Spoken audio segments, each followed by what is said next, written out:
Bom dia, pessoal. Tudo bem? Tudo bem. Hoje vai ser a nossa. É, é do tato hoje, né? Não, hoje é olfato. Olfato. Tato é a próxima. Hoje é a nossa sétima reunião e hoje nós vamos estudar o capítulo 2 do olfato com a obra do Thomas Reid e investigações sobre a mente humana segundo os princípios do senso comum. Hoje, o Vladimir se ofereceu para apresentar para a gente, graças a Deus. E aí, antes de a gente começar, a gente pode, né, fazer uma oração. Eu posso começar aqui. Enfim, vamos lá.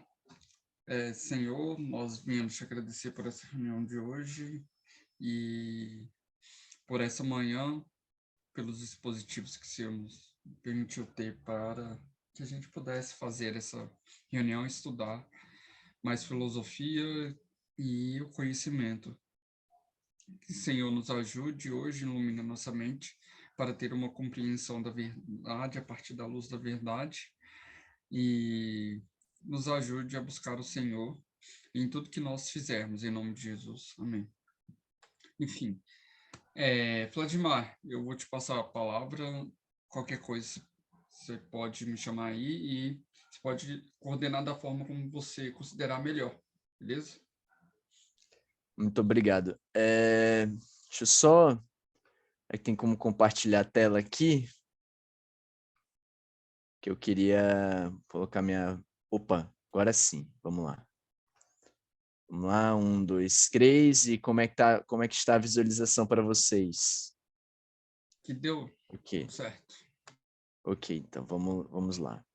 Bem, hoje nosso alvo é conversar um pouquinho sobre questão do olfato, falar um pouco sobre como, nesse capítulo, Thomas Reid trabalha esse que para nós é um sentido, um dos 5, e verificar de que maneira ele desenvolve o seu raciocínio filosófico sobre essa questão.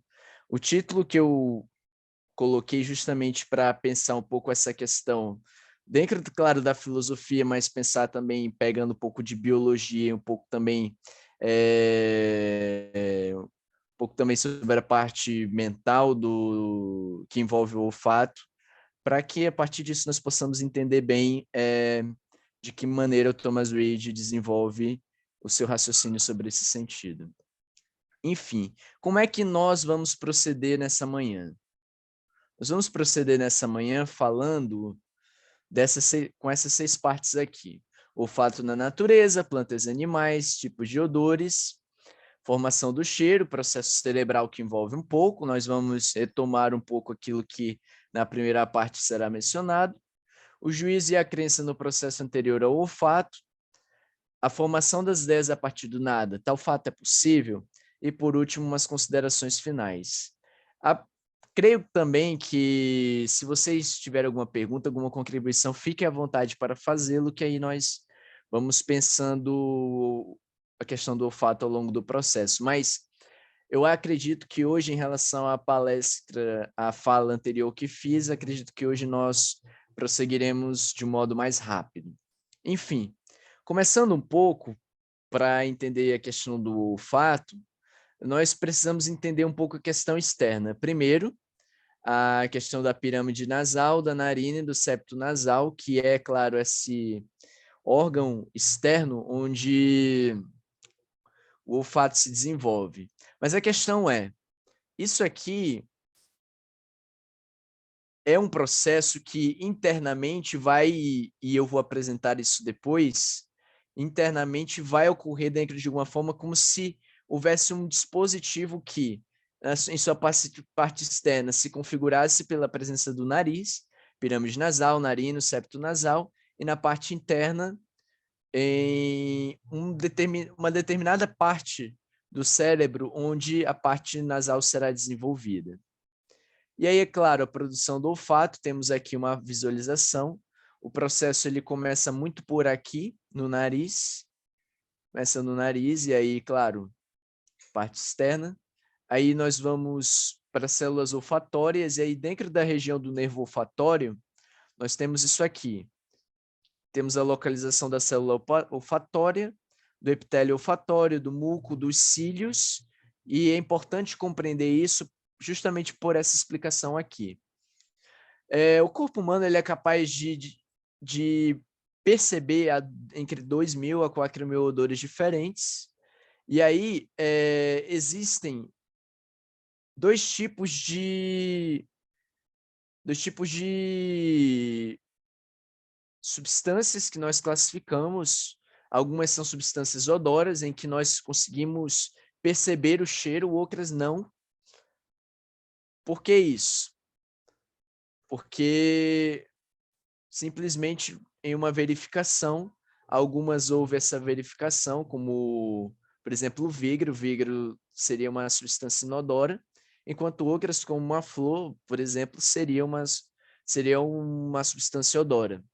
E aí, dentro desse processo, explicando um pouco de como funciona, nós temos na pirâmide nasal, e da pirâmide nasal nós vamos para as fossas nasais.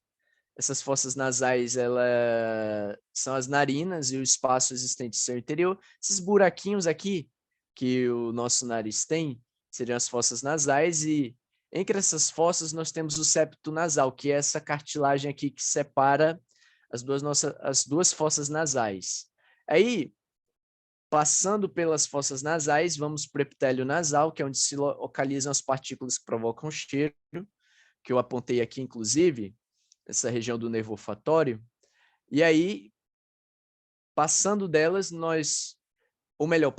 ficando justamente nessa região, nós temos os cílios das células olfatórias, que eles possuem umas moléculas receptoras olfatórias. Aí, dentro desses cílios, nós temos moléculas receptoras para cada molécula odorífera específica, ou seja, nós podemos sentir o cheiro de uma mesma substância, de uma mesma coisa, de formas diferentes. Pode ser algo perceptível para mim, de uma forma, enquanto para outra pessoa pode ser de outra forma. Claro que também é uma questão que ainda possui muitas perguntas a serem respondidas, e isso, inclusive, eu demonstrarei dentro de um material que nos ajudará a entender um pouco disso. Mas, é através dessa recepção que os impulsos ou sinais nervosos eles são enviados ao cérebro, ou seja, é interessante como o corpo humano ele é um dispositivo. É uma camada, é uma engrenagem que eu posso ter sistemas diferentes, mas esses sistemas eles atuam no funcionamento de um mesmo corpo. É interessante como num sistema respiratório e num sistema nervoso, eu tenho justamente processos que me ajudam a entender o olfato. E aí eu trouxe aqui também um desenho, uma figura de como esses impulsos nervosos chegam ao cérebro. Essa aqui é a região essa região mais lilazinha, é onde é a parte mais cortical associativa à gustação e da olfação. Começa por aqui pelo nariz, segue por aqui, região do novo olfatório, e vemos para os sinais olfatórios, as áreas corticais associadas à gustação e olfação. E aqui embaixo nós temos a questão do paladar, que já é uma conversa para um outro momento. Aqui também é como ao lado, na figura mais à minha esquerda, é como o córtex olfatório, córtex piriforme, bulbo olfatório, trato olfatório, amígdala. Como é que isso funciona? Eu creio que assim, se nós estivéssemos presencialmente, seria muito legal mesmo, nós nos juntarmos e aí em uma sala, e dentro dessa sala é bem legal quando você verifica isso dentro de dispositivos digitais que te ajudam a analisar dentro do cérebro cada parte, para a gente perceber um pouco como é que essas coisas funcionam e de que maneira os impulsos nervosos relativos ao olfato eles funcionam, e de que maneira o nosso sistema respiratório também funciona para que haja um funcionamento do olfato como um sentido, como um dos 5 sentidos. E aí, explicando um pouco essa questão, Nós temos aqui os impulsos olfatórios, aqui explicando um pouco desses impulsos nervosos. Os impulsos olfatórios, eles viajam pelo nervo olfatório, que vão até o cérebro, por meio do bulbo olfatório. Do cérebro vão para o córtex olfatório, que é a interpretação, que aqui nós temos a interpretação e identificação do cheiro, que entrou pelo nariz. E aí, depois disso, nós vamos para o armazenamento dessas informações sensoriais pelo hipocampo, dentro do cérebro, e o envio dessas funções para o hipotálamo, a fim de organizar as funções viscerais. E aí, que são procurar alimento, se for cheiro de comida, ou apresentar náuseas ou ânsia, e até vômito, se o cheiro for de carniça. E assim como toda experiência sensorial, a percepção olfativa ela desperta experiências emocionais e comportamentais. É bem interessante pensar nisso, porque se nós formos lembrar de nossas aulas de biologia na época da escola, nós temos um entendimento um pouquinho mais amplo de como esse processo todo ocorre, e também, né, claro, de como nós reagimos a toda essa abordagem dada pelos nossos professores. Se a biologia para nós ela não foi uma experiência muito boa, então essas informações não nos serão muito interessantes. Mas se foi uma experiência muito boa, creio que isso não só será uma experiência bem interessante, como também nos ajudará a entender como, em um raciocínio filosófico, nós tivemos que fazer esse apontamento biológico, esse apontamento nervoso do sistema nervoso para entender um pouco mais acerca do olfato, propriamente dito. E aí, avançando um pouco mais na nossa explicação, nós temos a questão dos tipos de odores. E aí, eu queria recomendar como leitura um estudo desenvolvido por uma cientista brasileira, Mistérios do Cheiro, da Bettina Malnick, Instituto de Química da Universidade de São Paulo, que ela busca entender qual é a causa desses cheiros.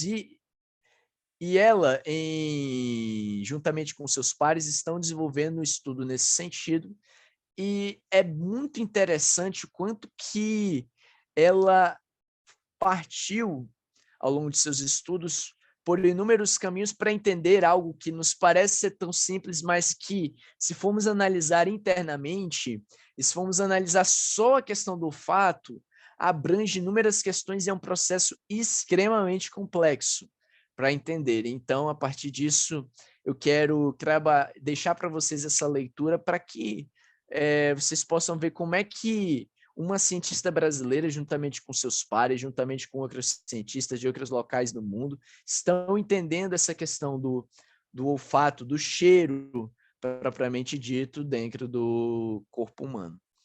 Só que aí, se nós formos puxar um pouco essa discussão para o próprio Thomas Reid, nós temos isso aqui que na página 35 ele coloca, que, vamos lá, é possível associar de imediato o cheiro com a forma? Para o Reid, o que ele diz? Evidentemente, é ridículo atribuir-lhe forma, cor, extensão ou qualquer outra qualidade de corpos.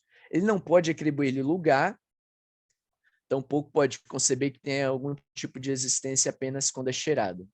É interessante que, assim, só com o cheiro, para o Reid, não seria possível atribuir uma forma, uma cor, uma extensão, uma qualidade, uma característica ao corpo que está sendo cheirado. Então, a partir disso, é que o Reid desenvolve esse primeiro raciocínio. E aí, voltando um pouco para a formação do cheiro dentro do processo cerebral, isso já podando um pouco a questão do Thomas Reid, o Reid ele conta que o cheiro ele pode ser cheirado, lembrado, imaginado ou pensado. E aí, página 36, no primeiro caso, quando o cheiro é cheirado, ele é necessariamente acompanhado de uma crença em sua existência presente. No caso de que o cheiro seja lembrado, ele é acompanhado de uma crença em sua existência passada. E no último caso, ele não é acompanhado de crença alguma, mas que é o que os lógicos chamam de uma apreensão simples. O que seria isso? Vamos lá. Analisando a questão do nardo, que é, pegando o nome científico, Nardostachys jatamansi, essa planta muito rara e que produz um aroma muito muito forte, até bem agradável. Geralmente o nardo ele era muito usado, inclusive, se não me engano, até em Mateus, em João 12, o nardo foi utilizado por Maria como aroma para ungir a Cristo. E aí é bem interessante esse valor que o nardo tem. É bem interessante pensar nesse processo como um todo. E aí, desse cheiro do nardo, se nós vamos parar para pensar, nós temos 3 coisas aqui. Primeiro, a ideia da sensação, a memória ou imaginação, a ficção ou hipótese. E aí eu trouxe aqui para vocês um desenho de a figura de um nardo, e aí vamos novamente para a página 37, uma explicação do Reed aqui para pensar um pouco sobre isso. A sensação e a memória, elas são, portanto, operações da mente simples, originais e completamente distintas, e ambas são princípios originais da crença.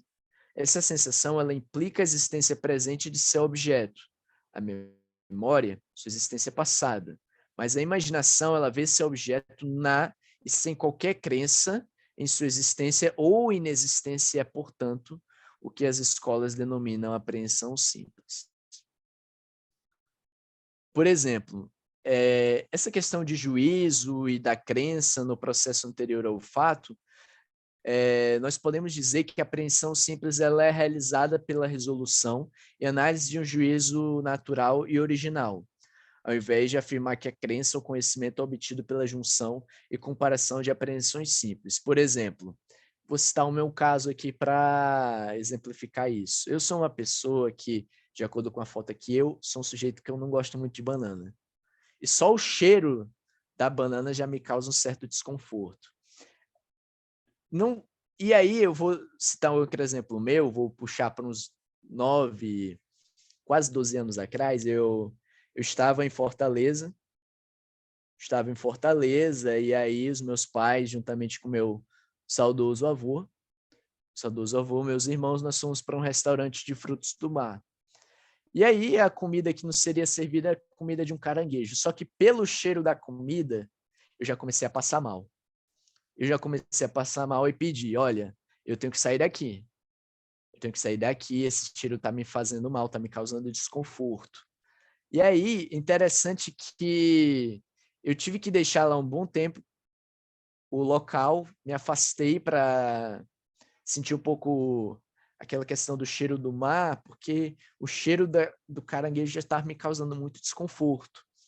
E aí essa foi uma experiência bem interessante para pensar um pouco sobre isso, essa questão de juízo, da crença no processo anterior ao fato. Só que aí a gente para em algumas perguntas, que aí creio que essas perguntas poderiam ser discutidas por nós aqui. Que crença seria essa? Como é que é possível nós definirmos essa crença? Porque veja bem, eu nunca tinha provado caranguejo em toda a minha vida. Era a primeira vez que eu ia para um restaurante com comida de frutos do mar e só do fato de sentir o cheiro já me foi um grande desconforto. Mas que seria essa crença? Como é que é possível defini-la? É bom a gente entrar nessa discussão um pouco depois sobre isso. E aí, falando um pouco de formação das ideias a partir do nada, e se isso é possível, é que nós entramos um pouco na questão que envolve esses 3 caras aqui. Esses 3 caras aqui, mais um Mallenbrink, não encontrei uma imagem dele, mas por um lado, David Hume, ele já fala de uma abstração de todo esse processo de ideias, enquanto que tanto Descartes quanto John Locke já não veem isso com bons olhos. E aí é bem interessante pensar como dentro da filosofia nós temos essas distinções e temos também essas diferenciações de opiniões. E aí, a partir disso, vemos que, claro, não é nosso objetivo aqui pedir que a filosofia cresça em um consenso, mas pelo menos entender, a partir das respostas que temos, como é que todo esse processo foi realizado, como as análises dos filósofos sobre o sentido como o fato, como essas análises foram feitas, de quais pressupostos os cientistas partiram, os filósofos partiram. É bem interessante pensar um pouco sobre isso para que possamos assim entender um pouco as conclusões que eles elaboraram.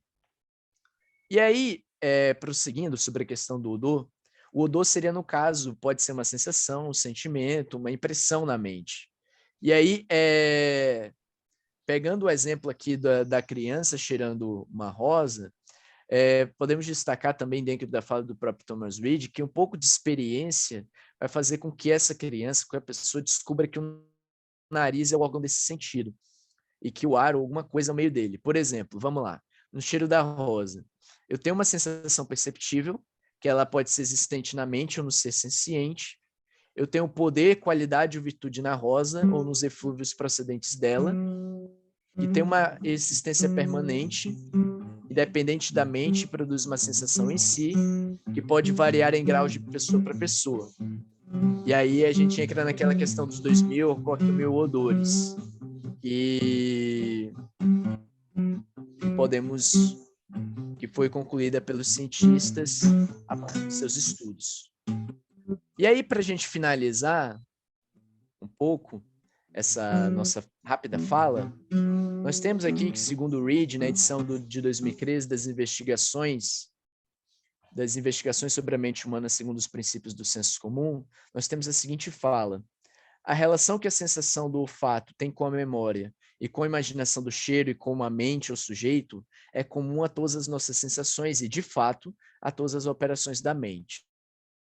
Tem com a vontade é comum a ela e a todos os poderes do entendimento. É a relação que ela tem com a qualidade e virtude dos corpos que indica é comum a ela e as sensações de paladar, audição, cor, calor e frio, de tal maneira que o que foi dito desse sentido pode facilmente ser aplicado a muitos de nossos sentidos e a outras operações da mente, e isso, eu espero, escusará a longa insistência nisso. Nós temos aqui, para consulta posterior, claro, o livro do Thomas Reid, Investigações sobre a Mente Humana segundo os Princípios do Senso Comum, editado pela Vida Nova, no ano de 2013. Eu também deixei à disposição de vocês os dois textos, tanto o texto da FAPESP e da Bettina, para entender um pouco dos mistérios do cheiro, e também é o texto que nos ajuda a entender, da Unesp, essa questão da formação do cheiro dentro do cérebro, dentro dos impulsos nervosos, e é assim que eu me despeço de vocês, essa figurinha do panda, aqui desejando que vocês tenham assistido uma boa apresentação e que possamos ter uma boa discussão sobre esse assunto. É isso. Obrigado pela apresentação, Vladimir, muito bom. E também pela disponibilidade de apresentar para a gente.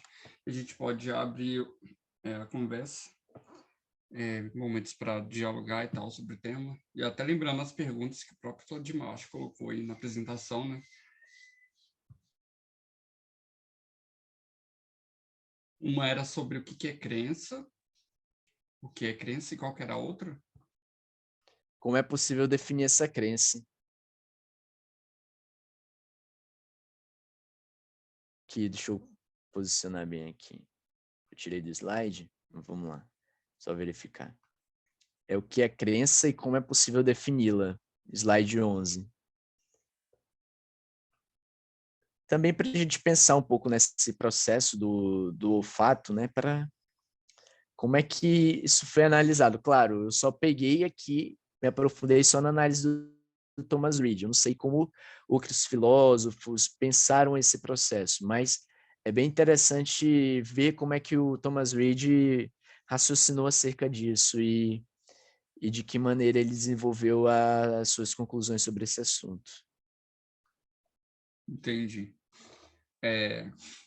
Bom, tomando a ideia de crença a partir da definição tripartite de conhecimento, e a partir da teoria da correspondência, eu entendo crença como um estado mental, como uma representação do mundo, que traz uma representação do mundo, na posse de um conteúdo proposicional, ou seja, de uma certa afirmação acerca de um objeto proposicional, ou seja, um objeto da realidade, cuja representação, essa representação mental, seja correspondente à realidade. Eu trouxe a definição um pouco tradicional assim, mas tá aí para discussão. Pois é. Porque, por exemplo, se a gente parte do pressuposto de que é uma coisa assim abstrata ou uma coisa assim que surge do nada, nós cairíamos em outro problema. Mas se nós pensássemos também essa parte do fato como e aí fazendo essa ponte entre a filosofia, a biologia, fazendo essa ponte também com o processo mais psicológico, imaginando que o nosso cérebro é também um participante desse processo, aí é mais fácil, para mim, acredito que é mais fácil responder essa questão. Essa questão é mais fácil de entendê-la. E aí, porque senão, vamos lá, eu fico naquela situação. Eu não quero, para mim é uma coisa do nada, é algo aleatório, é algo que eu simplesmente não sei de onde eu tirei. Então, peraí, se nós pegarmos isso e aplicarmos isso não só para essa, mas também para outras discussões, então nós não vamos em que lugar que nós vamos chegar? Vamos chegar. Eu sinceramente não acredito nessa possibilidade de abstração, apesar de compreender que eu não posso também simplificar esse processo. É um processo, como eu mostrei, que eu precisei envolver três áreas para poder explicar. É um processo complexo que, sinceramente, eu também não fazia ideia. Não só do funcionamento, mas também dos estudos e também das conclusões que estavam sendo tiradas acerca desse assunto. E aí, a partir disso, eu entendo que há uma complexidade nesse processo, entendo que, claro, a discussão ela fica aberta justamente por isso. Porque eu acredito que apesar de ter um ponto de partida, eu preciso responder como, o que, de onde seria esse ponto de partida, e aí eu acredito que essa pergunta, no caso, seria aquela que nós abriríamos para discussão e pensaríamos um pouco sobre.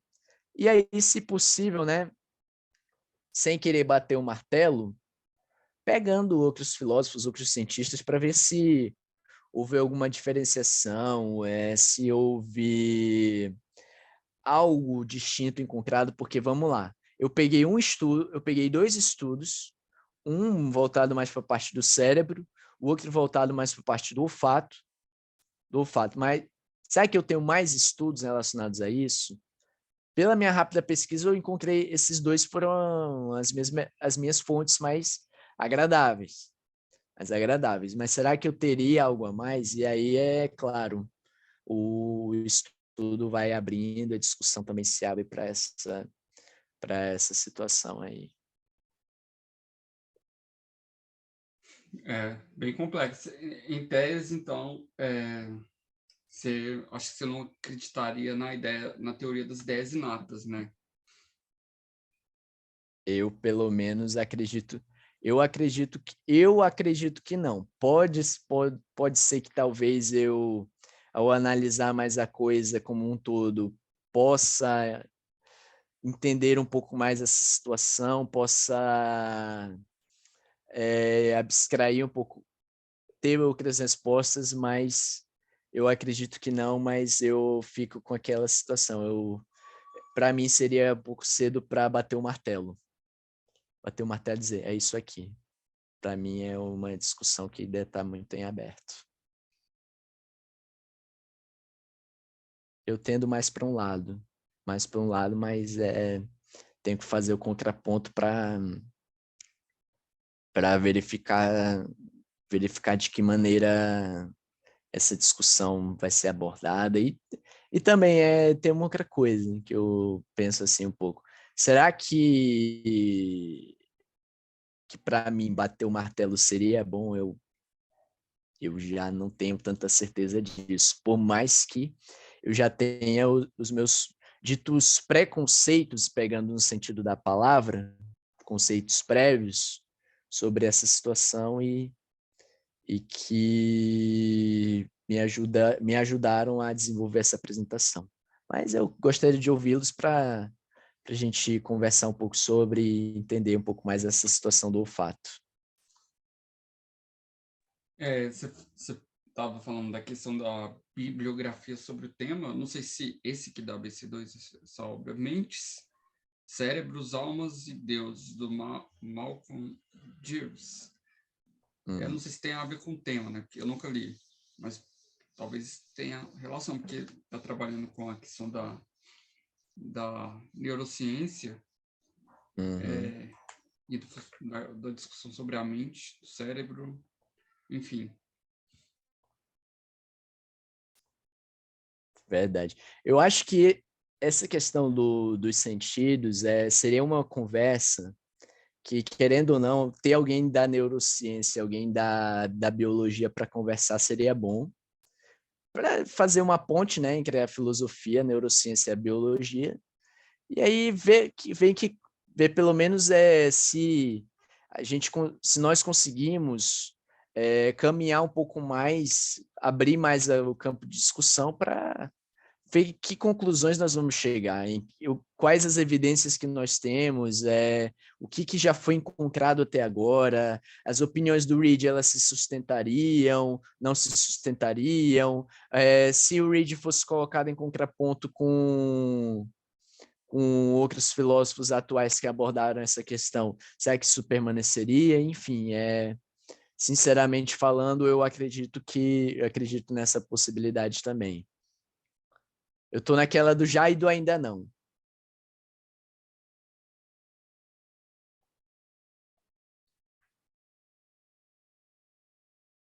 Eu estou pensando em...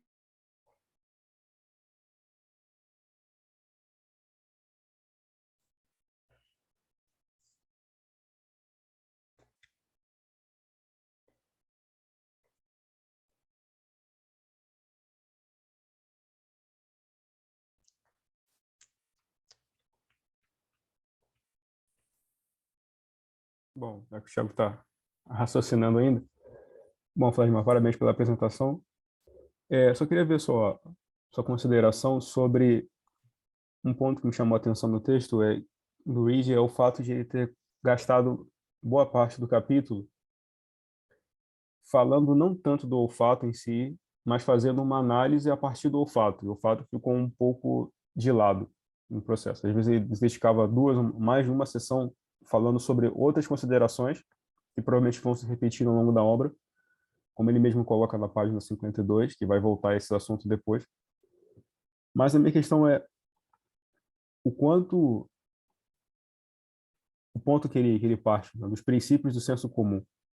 São coisas que nós temos, mas não conseguimos explicar porque são muito óbvios. E o contrário disso seriam absurdos. Ele chega a colocar isso na obra. Como é que você vê a consideração de trazer impressões do senso comum ou das pessoas comuns como algo a ser respeitado pela universidade ou pelos estudos científicos, vamos dizer assim, ou filosóficos, mas mais filosóficos do que científicos, porque científicos seria um recorte muito preciso. A compreensão de que, assim, o quanto talvez nós, no estudo pela filosofia, nos afastamos da pessoa comum. Como é que você vê essa aproximação entre o conhecimento filosófico com o conhecimento comum, no senso comum, feita pelo Reid a partir do olfato? Ele começa a construir uma ponte, mostrando que a filosofia não pode ignorar o senso comum, mas não pode ficar limitada por ele. O Reid mesmo reconhece no texto que o vulgo, a pessoa comum, por vezes faz associações absurdas, gerando até a confirmação de superstições, que é o trecho final. Ele mostra um episódio em que um boi muito grande foi levado para a terra dele, e em um período próximo à presença daquele boi, aumentou o número de mulheres grávidas que vieram a morrer, né? E ele mostra que como as pessoas comuns fazem uma associação e a associação confirma a sua crença.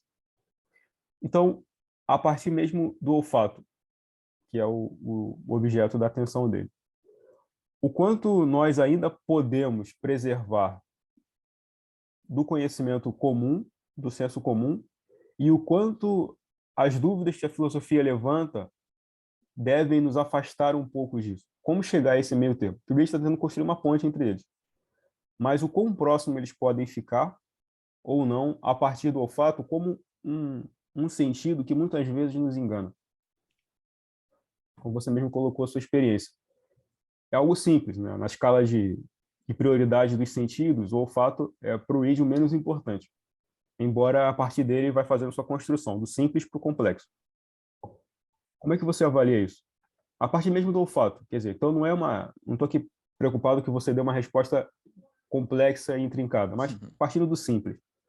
Como fazer a associação sabendo que muitas vezes o conhecimento comum, diante de certos questionamentos filosóficos, vai se demonstrar falho, como foi o caso daquela associação que o Reid fez, que pessoas fizeram, o Reid apontou, mas, ao mesmo tempo, a pertinência ou não da crítica do Reid para o fato de que a filosofia, se abandonar o senso comum nas coisas simples, perde a capacidade de chegar e nos levar até as coisas complexas.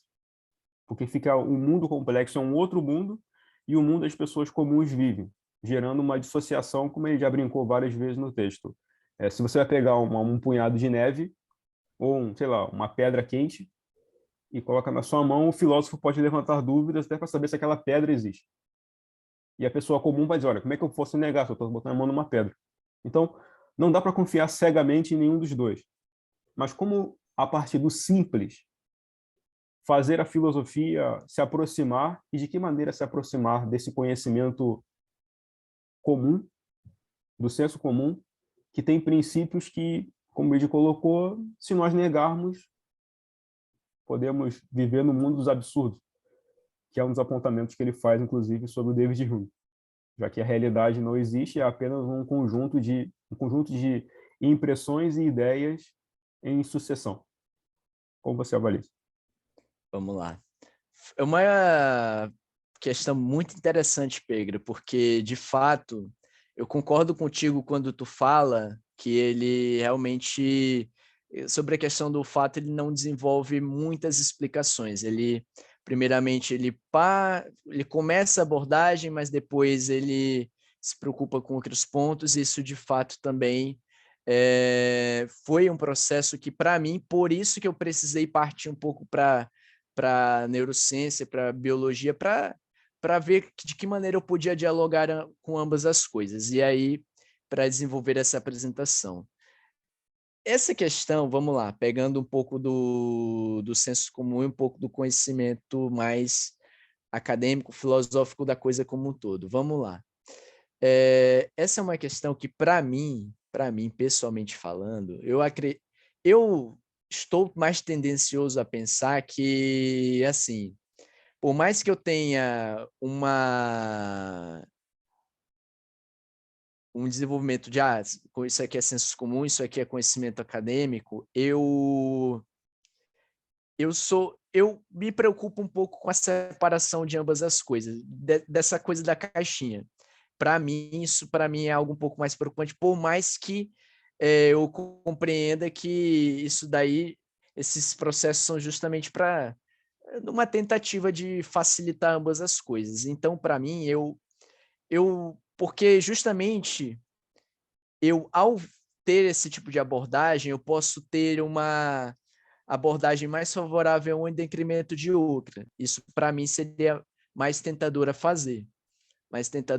E que, para mim, seria um problema, tendo em vista que eu não consigo, eu, como ser humano limitado, que possui falhas e que não não consegue deter todo o conhecimento, eu não consigo ver como um pode ser separado de outro, ou como um pode ser colocado acima de outro. Eu acredito que ambos têm sua importância, têm suas falhas, têm seus limites. Eu coloquei, inclusive, a questão da própria ciência, que a ciência mesmo, ela já não...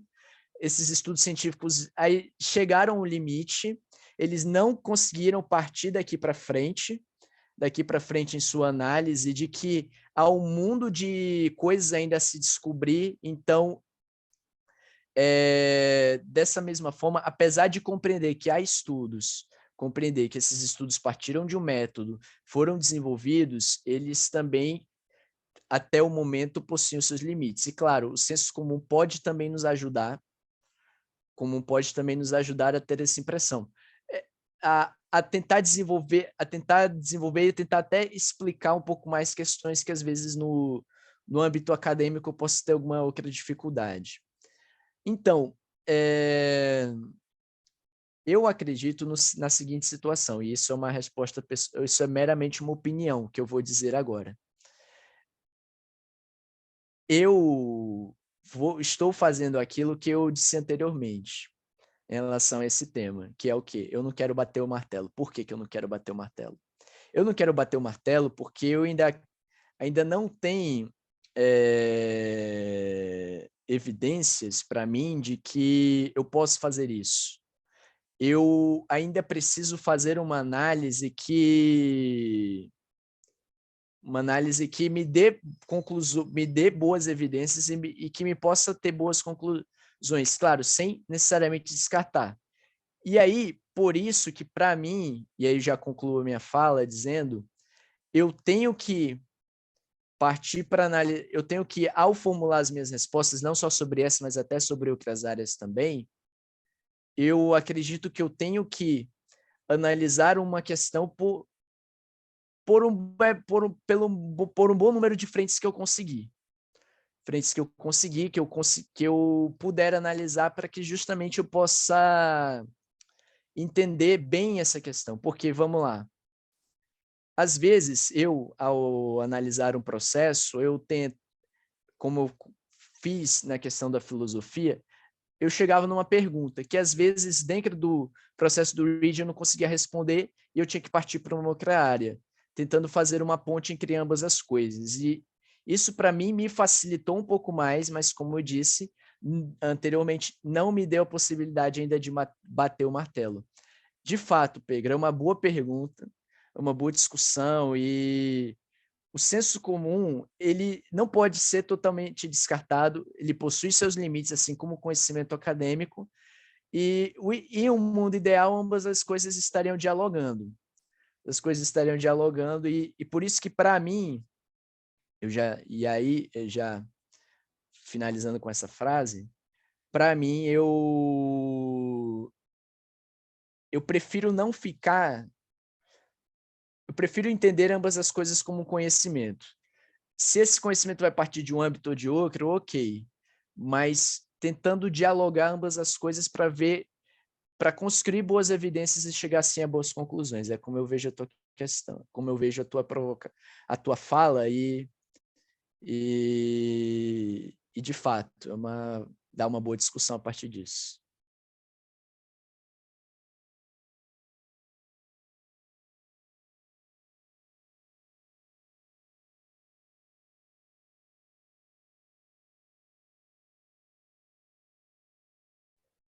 E, assim, posso só dar um rápido complemento que eu acabei me lembrando agora? Seguinte, é claro que o senso comum tem seus limites, os comuns têm os seus limites. A intenção dessa resposta não é defender um desprezo de um ou de outro, porque, vamos lá, a gente sempre... Nós somos uma espécie bem interessante. Por quê? Porque se não é um, tem que ser outro. A tendência, às vezes, é sempre cair para extremos. Se eu desprezo o senso comum, tenho que ficar preso ao conhecimento acadêmico. E aí, o conhecimento acadêmico, como eu disse, tem os seus limites. Não consegue dar todas as respostas. Conhecimento acadêmico, científico, enfim, por aí vai. E aí, é muito problematizante de fato, quando um dos dois lados se porta com arrogância.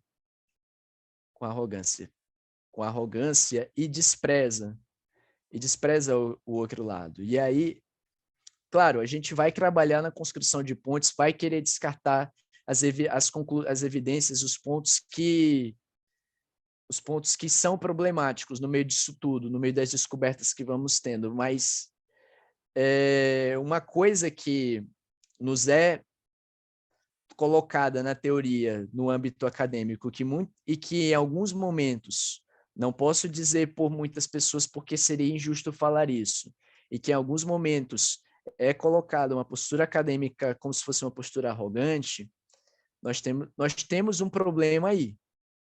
Só que, por outro lado, se você parte, eu quero fazer algo meramente senso comum descartando aquilo que a parte acadêmica fez, eu caio em outro problema. Então, assim, se nós vamos chegar a respostas enquanto espécie durante a existência, opinião de novo, eu acho muito difícil.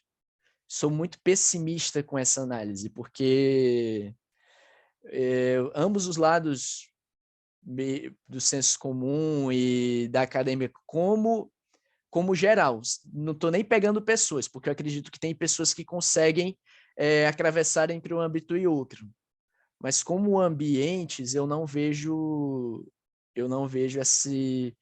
esse diálogo ocorrendo, por mais que algumas pessoas tanto de um lado quanto do outro queiram fazer essas tentativas, e aí a gente cai nesse problema.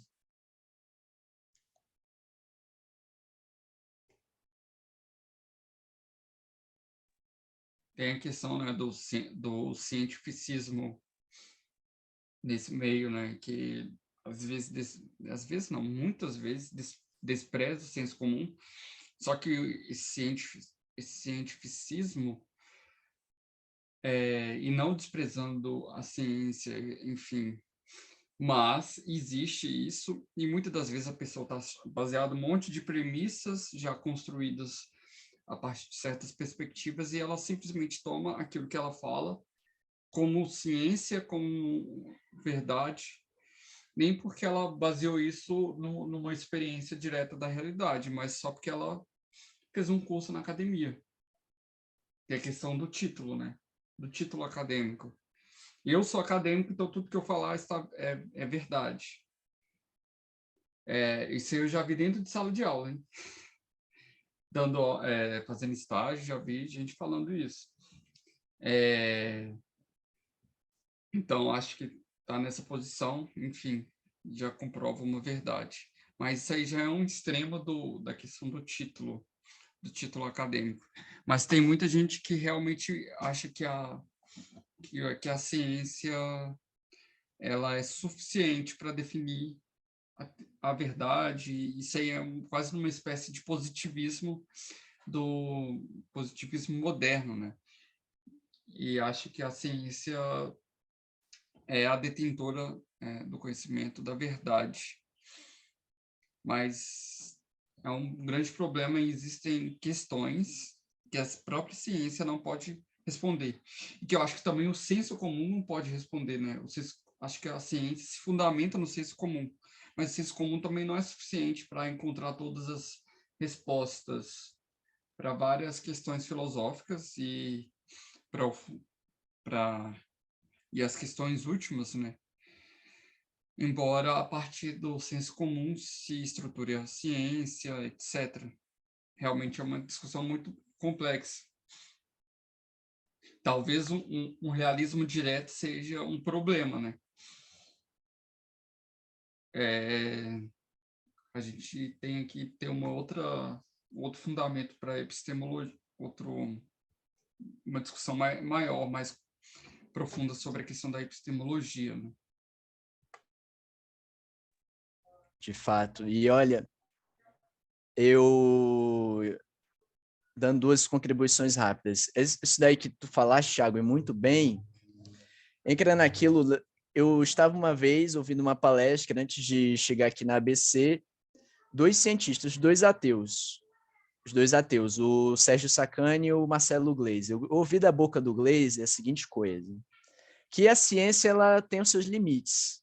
Então, eu ouvi da boca dele, ele, cientista, desenvolvedor, pesquisas, papapá, falando isso. Eu achei bem interessante essa fala, porque por mais que, claro, ele não tivesse uma cosmovisão que partisse da crença em algum deus, em alguma divindade, ele acreditar que a ciência possui seus limites e que ela também possui suas falhas e que não tem todas as respostas para o mundo, foi algo que assim me deixou muito surpreso, me deixou bem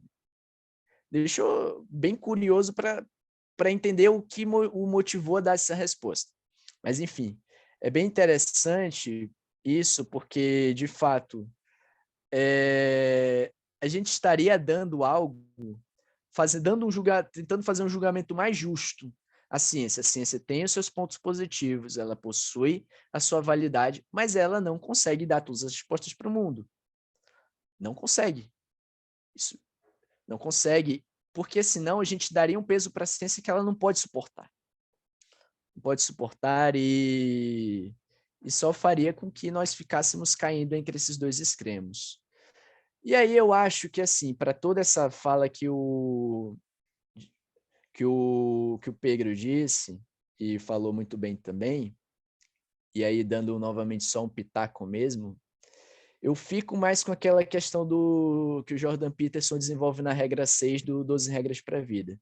Se eu conseguir arrumar o meu quarto, tudo bem. Eu não vou mudar o mundo. Mas se eu conseguir, com aquilo que eu tenho, isso premissa, acredito, até da própria BC2, se eu conseguir, com conhecimento acadêmico, com os meus estudos acadêmicos que eu tenho, tentar conversar com as pessoas, tentar popularizar aquilo que eu estudo, mostrar para elas a importância daquilo, mostrar para elas aquilo que eu estudo, para justamente passear por bons processos e mostrar também para elas que, claro, a academia e o senso comum podem dialogar, podem trabalhar. Eu acredito que, para mim, eu cumpro essa missão. Se os outros vão fazer ou não, para mim, isso não é problema meu. Eu posso participar desse diálogo, mas eu não posso salvar o mundo. E isso, para mim, é uma compreensão que, sendo muito sincero, nesses últimos anos, me ajudou a simplificar mais a minha vida e a fazer a ter uma disposição mais justa para aquilo que eu tenho que fazer. Para aquilo que eu tenho que fazer, aquilo que eu tenho que cumprir, porque, de fato, é muito vergonhoso. E é muito vergonhoso quando eu, dentro da academia,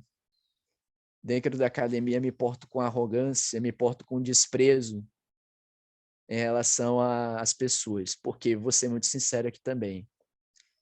É com os impostos delas que eu tô estudando.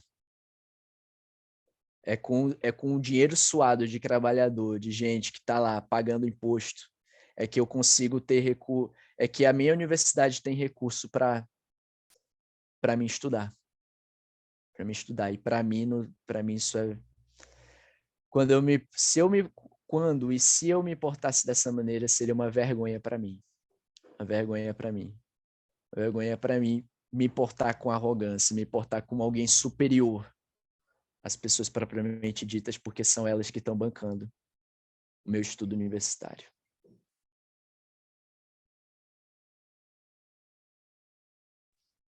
Isso aí é bem verdade, né? E acho que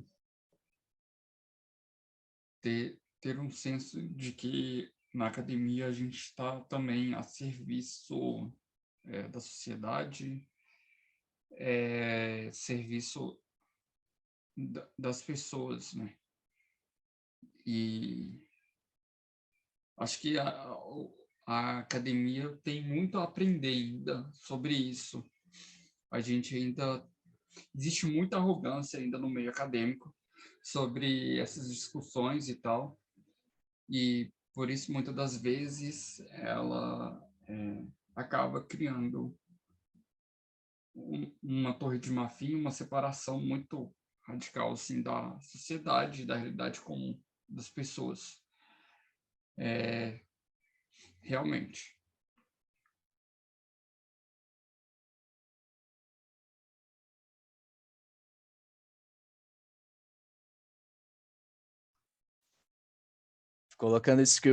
Respondendo isso que o Cid colocou de fato. Eu lembro realmente de uma das primeiras aulas que eu tive em sala, nesse ano, em que eu mencionei isso e um aluno me indagou, mas professor, o senhor está fazendo discussões de ciência? Aí eu disse que não. Na verdade, eu só estou colocando a ciência no seu devido lugar, que é o fato de... Porque senão, o que, que nós iríamos fazer? Eu coloquei essas falas do Popper, aí depois eu citei o Comte, a questão do cientificismo e tudo mais, e aí é bem interessante, porque senão a gente cairia justamente em um desses dois extremos aí. Os dois extremos aí, é isso aí. Isso, ser chamado de anticiência. Foi uma coisa que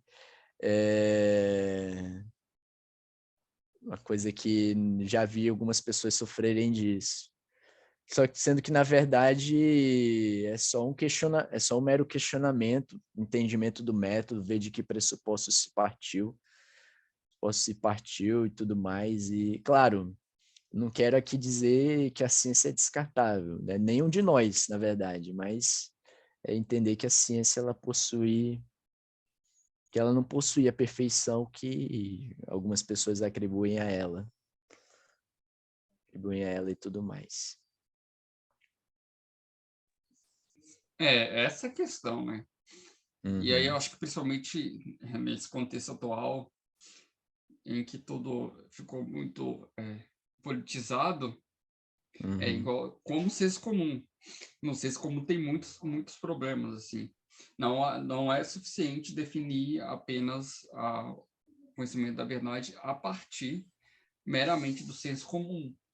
Isso porque, assim como eu me incomodo com as discussões dentro da universidade, dentro da academia, e incomoda mesmo, para mim incomoda muito o cientificismo que há atualmente, embora tenha certo... Existiu um período da história, assim, do conhecimento que houve crítica ao cientificismo, principalmente a questão da pós-modernidade. Aí, de repente, na pós-modernidade, agora a gente está falando de crítica anti-ciência, sendo que a gente é pós-moderno. Não faz sentido também, né? E aí, você não pode mais fazer críticas com a ciência, porque você acaba sendo taxado de anti-ciência, enfim. Sendo que, na verdade, Negacionista. ela tem... negacionista, enfim. Só que realmente ela não tem resposta para tudo. E ela não tem resposta nem para o direcionamento da sociedade, direcionamento da finalidade da sociedade. Ela só trabalha com conhecimento descritivo e empírico da realidade. Ela não vai direcionar, vai dar uma noção de finalidade para as coisas, não vai dar noção a finalidade, nem o porquê das coisas serem assim. Ela sempre vai ser insuficiente para tudo isso. Ela só vai descrever como as coisas acontecem. Peraí. E a questão do senso comum também me incomoda, porque aí acaba que quando você se volta apenas para o senso comum, vira aquela coisa assim, e que a gente encontra muito das pessoas que às vezes despreza na universidade, despreza também quem acaba estudando bastante, e estuda mais, que aí Pois é. acha que é só experiência comum responde as coisas. E aí aparece uma pessoa que está lá se dedicando, que ao invés de sair opinando sobre tudo na vida, vai numa biblioteca sentar e estudar. Essas pessoas se incomodam com esse tipo de indivíduo que, na verdade, não quer ficar gastando seu tempo para ficar dando opinião sobre tudo e sobre coisas que não sabem, né?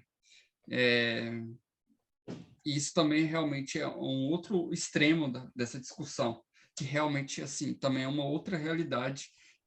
E eu acho que ambas as realidades, pelo menos na minha experiência própria, eu já vi as duas coisas. Eu acho que no final a gente não pode desprezar nem a experiência e nem a reflexão. São duas coisas que a gente precisa para atingir a verdade sobre as coisas. A gente precisa de experiência e de reflexão. Pois é. O Matheus queria falar alguma coisa. Rapidamente, vocês falando sobre a questão da crítica à ciência, isso é muito interessante porque, claro, eu estudo num colégio privado, eu faço pelo FIES. E esse colégio, e eu estou dentro da área da psicologia, então essa discussão de ciência, ela é muito importante. Mesmo que ela não é discutida, obviamente, não é discutida na minha graduação, por exemplo, dos professores e tal, obviamente, porque eles já pressupõem que seja ciência e, obviamente, não é, também não tenho interesse de ficar debatendo longamente com eles, mas é interessante isso, porque até mesmo o próprio conceito de ciência para eles é muito dúbio, é muito indefinido, na verdade. Não há uma definição correta, uma definição que consiga mensurar o que é ciência. Eu, por exemplo, eu estudo fenomenologia e Edmund Husserl. Para mim, então, isso é claro, o Edmund Husserl já critica bastante a ciência, isso, obviamente, a ciência positivista lá na época do Comte e tal, isso ela mudou, mas, mesmo assim, é interessante saber como é muito devasado o conhecimento do que é ser ciência e como isso acaba deturpando muito a produção da ciência e a própria discussão do que é ciência. Bom, se eu não sei o que é ciência, como eu vou discutir o que é ciência? E, tipo, para a psicologia, a tarefa de se transformar como ciência é muito importante. Eu lembro que eu questionei um professor, ele me perguntou qual era um dos assuntos que eu estava estudando, era necessariamente a questão da psicologia e o seu desafio como se tornar como ciência, né? O desafio dela de se tornar ciência. E ele já veio com um argumento dizendo que a ciência, que a psicologia é ciência, tal, tal, tal, você não pode, assim, tipo, beleza. Mas, tá, o que seria ser a ciência? O que seria, de fato, essa ciência que está me dizendo? Como ela foi desenvolvida? É claro, ele tem todo esse argumento e tal, mas é interessante perceber isso, porque, beleza, por exemplo, uma coisa que tem uma crítica muito forte é, por exemplo, uma das abordagens que eu gosto muito da psicologia, que é as fenomenológicas existenciais. A própria fenomenologia, como eu falei para vocês, ela tem essa pretensão de criticar a ciência.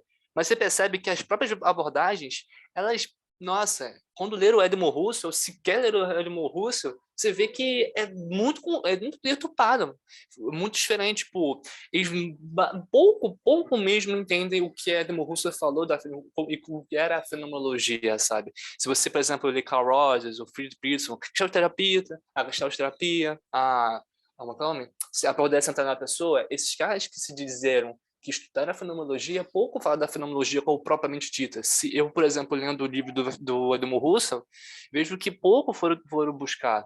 E pouco deles... E esses caras são importantes no contexto de que a psicologia não era ciência, como dos moldes, quer dizer, era ciência, na verdade, era ciência, mas as abordagens deles que eles produziam tinham a dificuldade de se moldar a partir da ciência, e esses que tinham o Edmund Husserl no seu lado não utilizaram ele porque não sabiam o que era ciência e nem sabiam o que era Edmund Husserl. Não conseguiram entender ele. Então, esse contexto é interessante. É claro que acho que eu fugi um pouco do tema que vocês estão falando aí, mas acho que na minha faculdade, por exemplo, não há muita discussão. Mas por quê? Porque até mesmo falta entender o que é ciência. O desenvolvimento ou a história do que foi a ciência, do tal, entender, por exemplo, Descartes, entender Kant, esses caras que são importantes para a ciência, poucos entendem, sabe? E estou falando alguns professores, não são todos, obviamente, Sim. alguns professores sabem, mas alguns também não sabem, isso é interessante. E você falou, por exemplo, o pós-modernismo. Você vê que, por exemplo, eu sou uma pessoa, eu estou tendo análise institucional. A análise institucional, ela é um movimento muito importante na França. Ela é fruto dos pós-estruturalistas, Foucault, Deleuze, e esses caras criticam bastante a ciência, né? Então, tem esse cara, tipo, esse movimento pós-estruturalista, ele também tem essa vontade de criticar a ciência, mas também não sabe muito o que é ciência, sabe? E acho que isso defasa muito a discussão do que é ciência.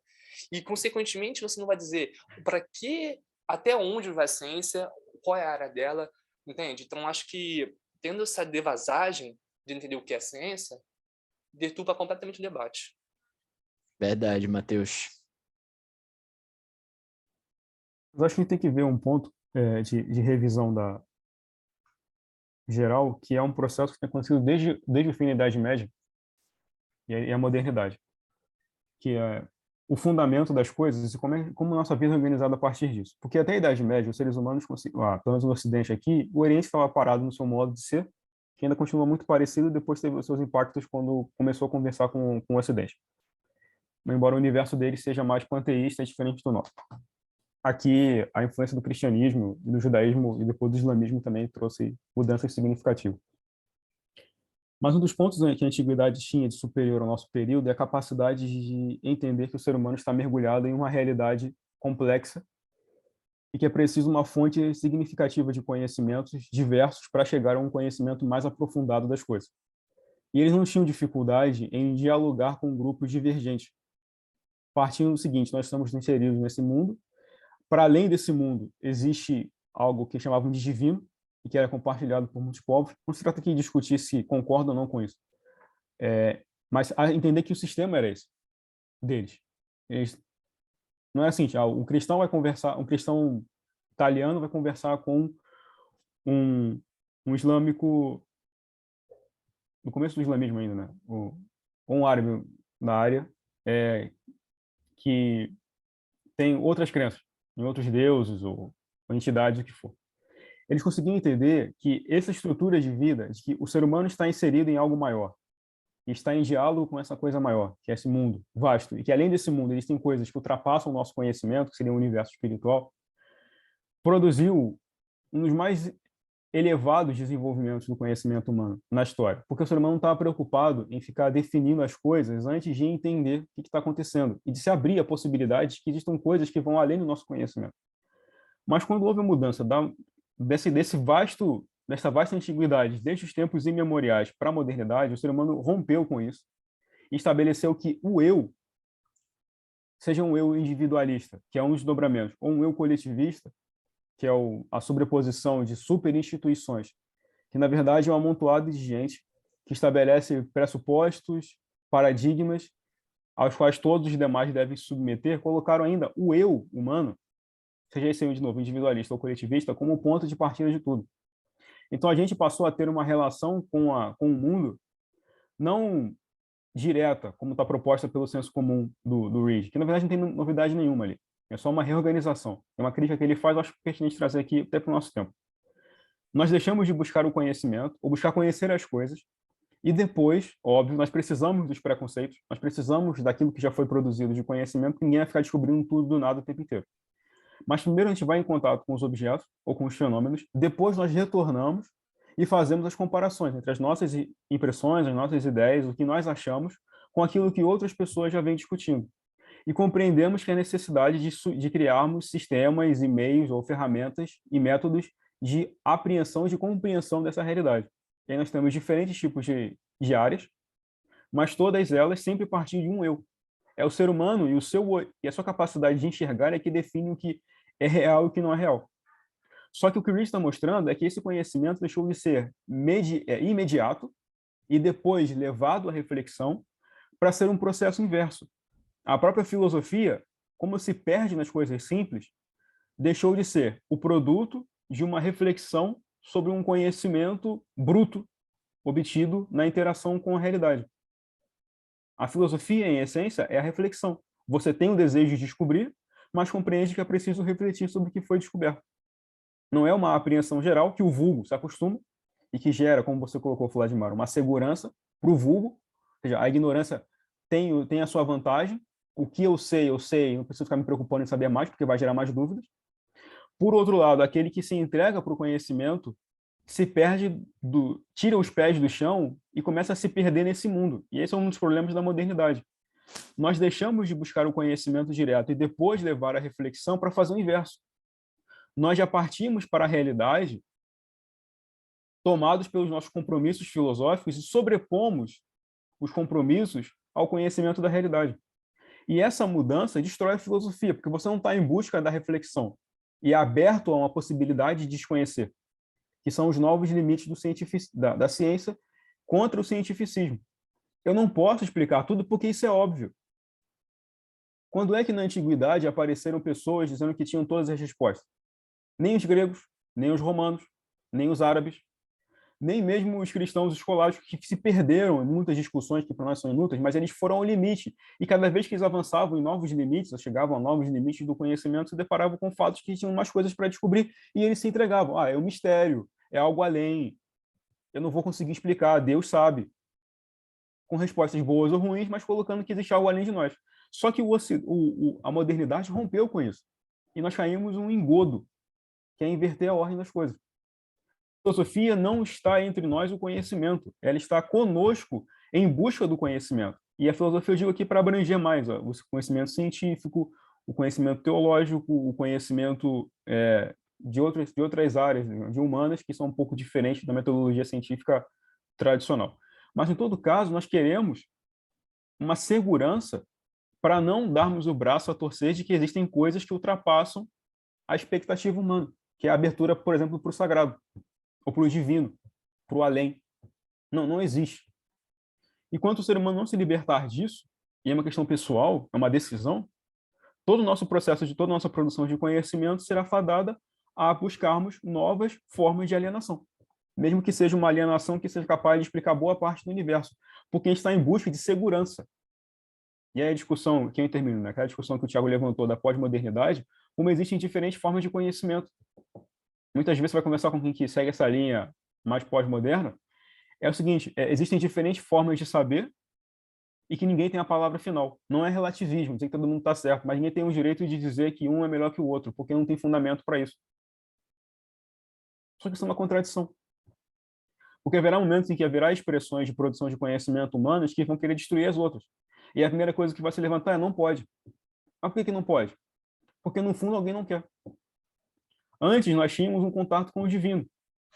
Seja o Platão com as suas ideias loucas, seja o Aristóteles buscando um fundamento maior, sejam os cristãos relacionando-se ao Deus trino que se revela, mas havia algo além, a quem os seres humanos prestavam contas. Alguma coisa que estava além dos seres humanos e que diziam, olha, ali é o nosso limite. A gente não vai chegar a isso. Então, essa fonte externa ao ser humano, que era acessível a qualquer um, desde que submetesse a um processo crítico e de estudo profundo, tinha. Agora, quando o próprio fundamento é o próprio ser humano, vai ter briga. A gente não vai sair do panteão grego numa versão recalchutada e um remake do panteão grego. Vai resolver tudo na briga ou entre a associação mais forte que as outras, que são os grupinhos pós-modernos, como o Thiago novamente colocou, de ficam buscando o conhecimento místico do não sei o quê. Não, eles estão certos. Qual é o problema de dizer que eles estão errados? Não, isso é um colonialismo do pensamento. Eu já ouvi abordagens ontológicas e deontológicas decolonialistas. Você tem que romper com isso. Ou o universo da neurociência. Vocês não viram um processo? Vocês são da área da psicologia. Como vários neuropsicólogos viraram coach? Porque eu sou capaz de depreender o processo químico e eu explico várias reações. Aí você vai explicar tudo por um processo químico. O ser humano está se reduzindo. A sua experiência existencial é rica, mas tudo se volta a um processo restritivo, reducionista. Não tem como. Uma hora esses reducionismos vão entrar em conflito. Fala-se tanto de uma pluralidade, mas é uma pluralidade que vai girar em torno de conflitos entre núcleos de formação de conhecimento. Uma hora, eles vão ter que brigar. Aí quem que vai resolver isso? É na base da força? É na base de um Estado totalitário democrático, porque ele vai dizer que todos têm o direito de pensar, mas se alguns pensarem contra, eles vão ser eliminados porque não pode pensar dessa forma?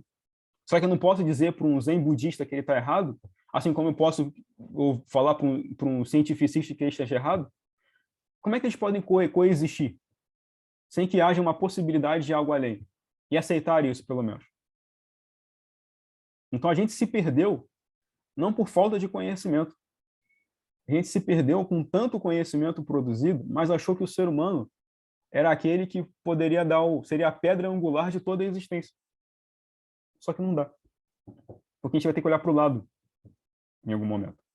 E aí outro ser humano pode fazer isso. E como já havia perturbado vocês outras vezes, tudo complica mais ainda quando o ser humano olha para o outro. E eu quero ver esse processo funcionar. Quero ver o cientificista olhar para o outro e reduzir o outro a um fenômeno. Mas quando o outro olha para nós e também nos reduz a fenômenos bioquímicos ou reações físico-químicas, nos reduz, como o Hume fez, a uma série sucessiva de impressões e ideias. A crítica do Reid é muito pertinente. O Hume era cético até o momento que ele tinha que vender o livro. E ele estava preocupado de ter razão.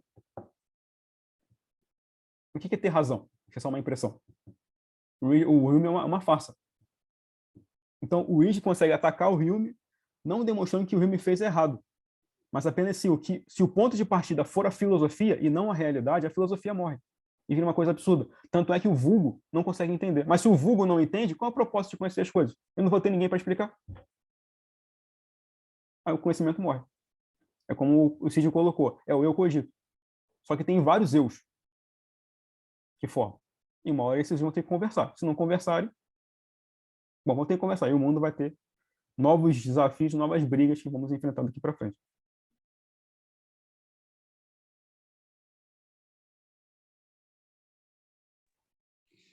Filosofia da impressora. Matemática decolonial, isso é novo para mim. Como é que é isso? Deixa eu falar, tipo, Thiago, rapidinho. Isso, cara, o que Não. ele falou agora, o que o Pedro falou é muito interessante, porque eu já ouvi já isso dando na minha matéria de análise institucional.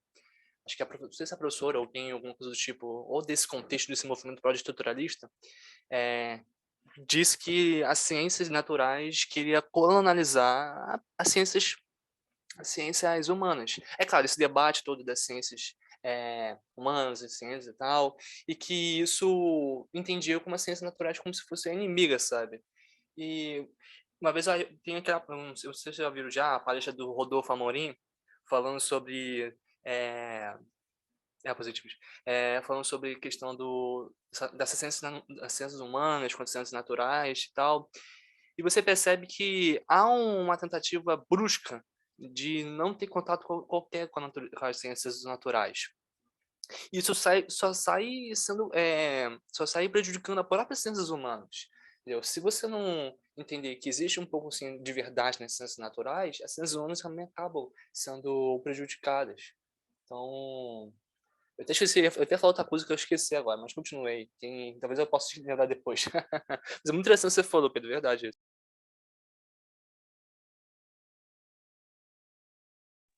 Tem, esse é o ponto, são fontes, a sobreposição de fontes epistemológicas. Então, por que o Ocidente estabeleceu uma matemática? Aí, porque esse é um sistema de dominação. A gente vai ficar discutindo agora se matemática é dominação. Existe. Porque o outro povo pensa o contrário sobre matemática. Que durante muito tempo foi algo que ficou afastado dessa discussão. Você não vai ficar discutindo operações matemáticas, mas vão. Porque quem foi que produziu? A pergunta é essa. Não é o conhecimento. Veja, não é o conhecimento. É voltar a quem foi que produziu.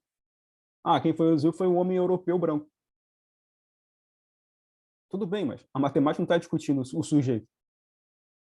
Está discutindo o objeto. Aqui está o conhecimento matemático. Ele é correto ou incorreto e por quê? Não, mas você não pode discutir porque você é branco. A gente não pode discutir na filosofia mesmo, depois é um dos campos. A matemática já chegou a esse ponto.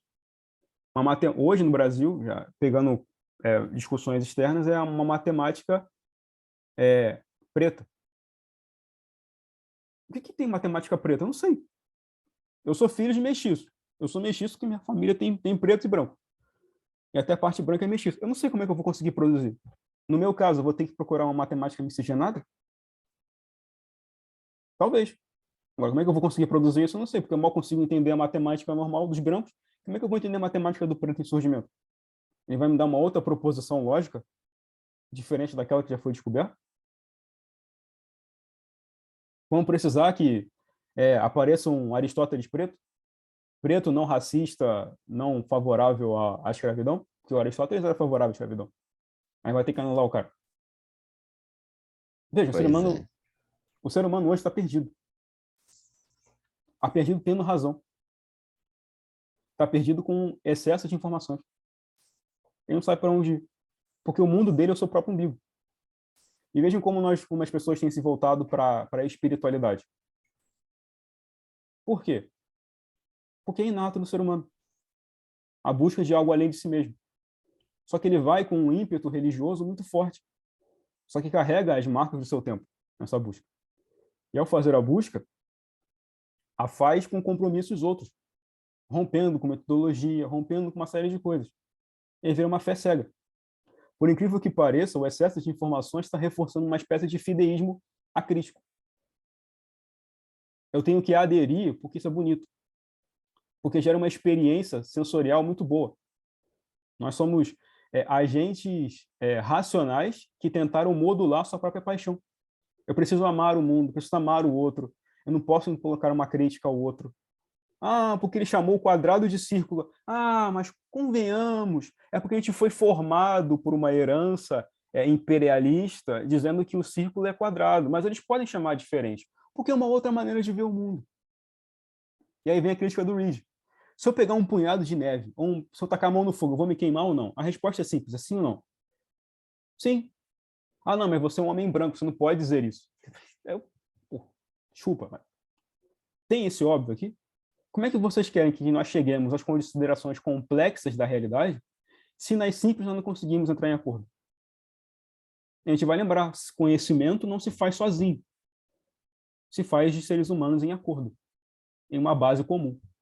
Universidade ou conhecimento não passa por alguém que sabe ensinando alguém que não sabe, e aquele que não sabe respeita aquele que sabe, e ambos procuram uma metodologia adequada de levar adiante a discussão até o ponto de que aquele que não sabe pode substituir um dia aquele que sabe para que outras pessoas ingressem no universo do conhecimento.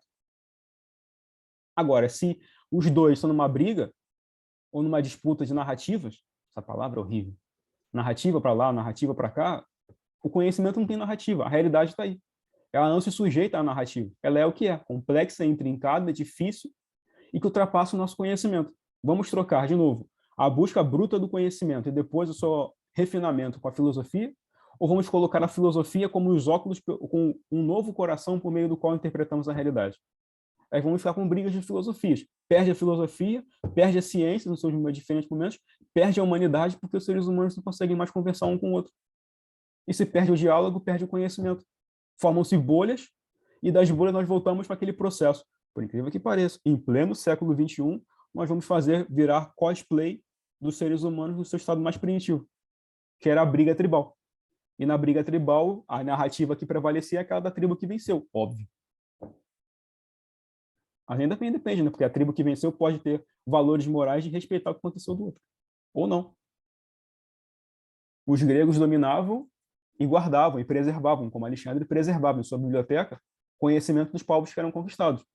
Outros, como os assírios, separavam as pessoas e diluíam aquelas culturas inferiores e deixavam que a cultura da Assíria prevalecesse. A Babilônia já era o meio termo. A gente vai voltar para essa época? Parece que sim. Quem não pode atacar o argumento, está como argumentador. Mas é mais complexo até do que isso, Cid, a discussão. É fazer isso como um instrumento para estabelecer uma nova ordem. É o ser humano buscando uma segurança, um novo fundamento que tente abarcar tudo isso, mas sempre partindo de um eu. É o problema do Gênesis. Como está no grupo cristão, fica mais fácil dizer isso. Eu estou me referindo mais à questão do decolonialismo, entendeu? Nesse sentido. Sim, mas nós estamos presos ainda naquele processo do Gênesis. A gente não abandonou e não vai abandonar até que Cristo volte, né? Haja redenção, mas não vai abandonar a ideia de que o ser humano pode ser o fundamento do mundo. Porque esse é o propósito de ser igual a Deus. Não quer conhecer as coisas para saber o certo e errado. Você desculpa. Não, eles comeram a árvore, o fruto da árvore porque queriam da árvore porque queriam conhecer o bem e o mal. Não. A proposta do diabo não foi essa. Se vocês comerem, serão iguais a ele. E o que Deus faz? Além de criar, Deus, sim, Tiago, é quase um Babel diferente. Porque Deus é aquele que dá o significado último às coisas. E não é isso que a gente está discutindo hoje. Eu duvido que quem tenha passado aqui por uma universidade ou esteja acompanhando os debates atuais vai perceber que é sempre uma questão da linguagem. Hoje o grande ponto é a linguagem. A linguagem constrói, a linguagem desconstrói, e o ser humano quer dar a palavra final sobre os significados, porque o mundo não tem significado. A realidade é meramente contingencial. Mas a gente não tem pessoas corajosas, entre aspas, o suficiente para viver num mundo plenamente contingencial. Ou tem, mas aqueles que fazem isso a gente chama de louco. Então, o universo não tem sentido? Então vamos levar isso a ferro e fogo. Qual o problema? Você tem uma crença, vamos viver até o fim. Só que a gente barra naquele ponto. Quando um ser humano está fazendo isso sozinho, ou na sua bolha, funciona. Mas quando ele olha para o outro ser humano, é diferente dele, e oposto, ou até antagonista, ou uma bolha antagonista, aí para tudo.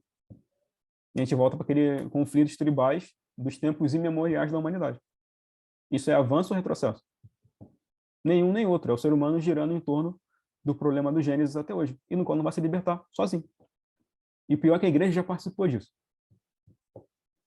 A igreja também já teve a sua contribuição para piorar o problema. Mas a escritura se mantém de pé. Só um pode libertar o ser humano disso, que é Deus. Mas Deus é o maior inimigo da humanidade. E agora, como é que resolve isso? Por isso que o evangelho não cabe só na igreja. Ou não foi feito para que a igreja fique trancada em quatro paredes. Mas não é a igreja que vai mudar o mundo. A igreja comunica a mudança e manifesta a mudança, mas carrega em si tanto os frutos da transformação como os frutos da contradição. E isso a gente não consegue superar. A igreja é um novo mundo? Sim, mas a igreja também é o velho mundo. Em contradição, em ebulição e em confronto com as duas naturezas que estão sendo estabelecidas. E aí vai do simples para o complexo. Tudo dentro. A igreja não é diferente do mundo. Somos todos seres humanos, mas todos seres humanos vivendo uma dimensão de conflito que o mundo abriu mão há muito tempo. Que é o encontro com Deus e a necessidade de readequarmos toda a nossa vida a Ele. E a nossa incapacidade de fazer isso, porque o apogeu da raça humana é Jesus. E ninguém pode atingi-lo, embora tenhamos que almejá-lo. E aí? É como você colocou, Vladimir, é o ainda não. Mas é um ainda não angustiante. Esse mundo cansa, mas a gente não vai construir o céu na terra.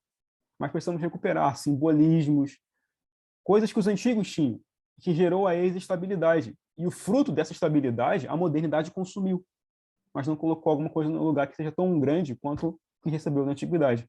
E aí vai gerar problemas cada vez piores, porque sem uma herança, sem algo sólido, sem um alimento bom para entregar, aí na iniciação gera os instintos mais primitivos do ser humano. A fome e a sede geram respostas agressivas, violentas, ou o ser humano se aliena, como os mendigos, que enchem o estômago de cachaça, não porque amam o vício, mas é para aliviar a dor da fome. O que você vai fazer?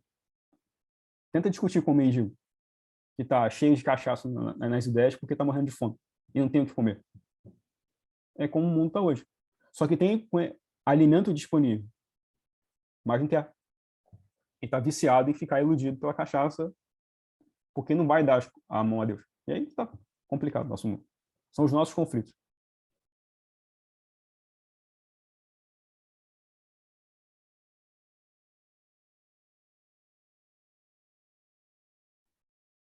De fato. Tiago, eu acho que da minha parte, creio que eu já falei o que eu precisava falar. Realmente, de fato, as falas de todos aqui nos ajudam a pensar um pouco, porque, sendo muito sincero,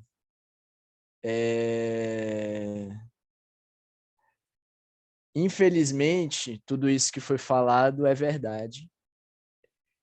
E, infelizmente, eu digo no sentido de que, assim, é complicado para o ser humano mesmo admitir que ele está errado. E muitas vezes ele não chega nesse ponto de admitir que ele está errado. É um processo de maturidade, é um processo que só a graça de Deus para nos ajudar, para nos colocar debaixo da nossa maldade, da nossa pecaminosidade, e dizer, olha, você tem o confronto, olha, você errou, mas eu posso te salvar. Eu posso te salvar, eu posso te ajudar, eu posso te redimir, que é o que Deus faz. De fato, realmente, por aqui mesmo, por esse mundo, eu acredito que eu acredito que outras figuras, pensando, imaginando, devem ter tido a mesma impressão do mundo.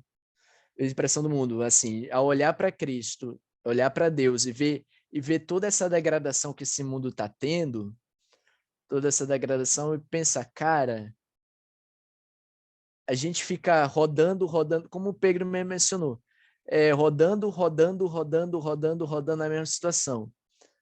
Na mesma situação, sempre nessa tentativa de querer superar Deus, mas no fim das contas, nessa tentativa só mantém o mesmo desastre de sempre. E causando mais problemas, mais males, enfim. E aí assim, fica novamente naquilo que foi frisado. Se a gente puder pelo menos arrumar o nosso quarto, puder pelo menos se apegar a Deus mesmo, orar, ler a Bíblia, fazer uma ciência humilde, que tenta dialogar e de forma a cumprir o nosso papel, eu creio que já valeu a pena. Mudar o mundo nós não vamos. O mundo não vai ser perfeito. Infelizmente tem gente que ainda acredita nisso.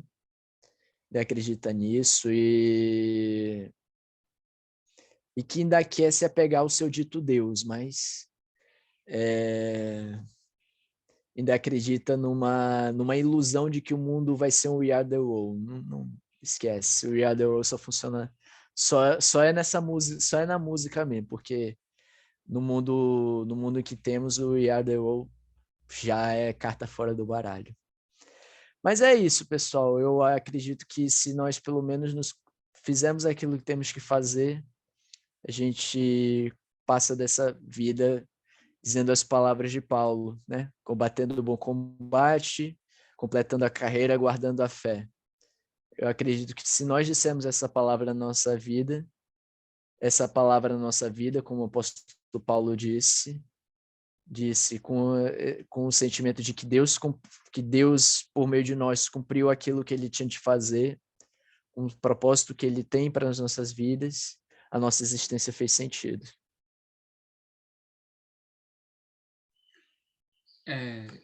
Eu acho que teve muita conversa aqui no chat, e isso não vai sair no vídeo, né? Então, acho que seria legal dar uma lida aqui, vou ler a partir aqui da fala do Hilson. Será que com o pós-modernismo a gente não pode haver uma revalorização de outros saberes como senso comum? Aí o Cid Paulo respondeu: não se pode invalidar o senso comum, até porque o conhecimento científico parte do senso comum. Eu, Thiago, respondi, né? No pós-modernismo já havia discussões sobre a valorização do saber tradicional ligado aos povos indígenas ou culturas desse tipo, de culturas não ocidentais. Aí o Pedro comentou: essa discussão pós-moderna se baseia na liberdade de construir conhecimento sem a necessidade de se submeter a um sistema considerado superior, pois seria uma continuação do colonialismo estabelecer que os grupos precisariam demonstrar a validade do conhecimento produzido por eles. E eu comentei: se na atualidade a única crítica ao cientificismo no ambiente pós-moderno só tem esse direcionamento de crítica ao colonialismo. Mateus comentou: verdade, Tiago, há uma discussão sobre a ciência, mas grande parte desse debate no ambiente pós-moderno é mais específica para crítica ao colonialismo, que é o decolonialismo. Aí o Wilson falou sobre a matemática decolonial. Deixa eu ver mais um comentário interessante. O Wilson comentou, né, sobre a matemática decolonial, sobre os estudos na matemática decolonial, entendendo que a matemática é um produto de várias comunidades. Usamos algarismos arábicos. O zero é um conceito hindu. O desenvolvimento de vários mecanismos de calcular surgiram no Oriente. Essa ideia não faz sentido histórico ou filosófico. Deixa eu ver aqui. E esse comentário do Wilson também muito interessante, foi sobre a Torre de Babel do Iluminismo, que surgiu a partição de línguas do pós-modernismo. Mas a solução bíblica continua igual. É Pentecostes, é unidade na diversidade. Enfim, era só para ler esses comentários. E pegando esse gancho do Pentecostes, interessante porque é a humanidade em torno do Evangelho.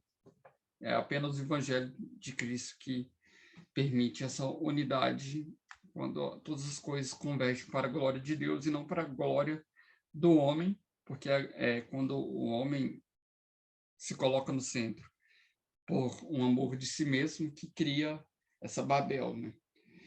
Mas para o reino de Deus, quando nós direcionamos tudo para Deus, aí essa Babel encontra unidade nessas culturas diversas em torno do reino de Deus. Mais algum comentário, pessoal? Podemos fechar?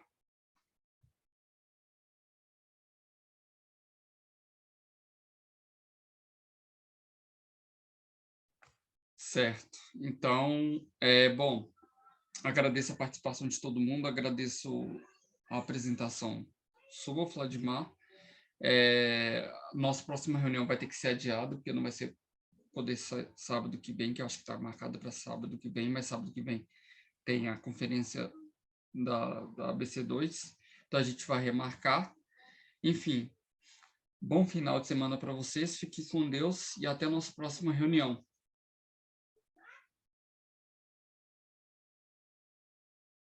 Tchau, tchau, pessoal. Bom final de semana para vocês. Deus abençoe a todos.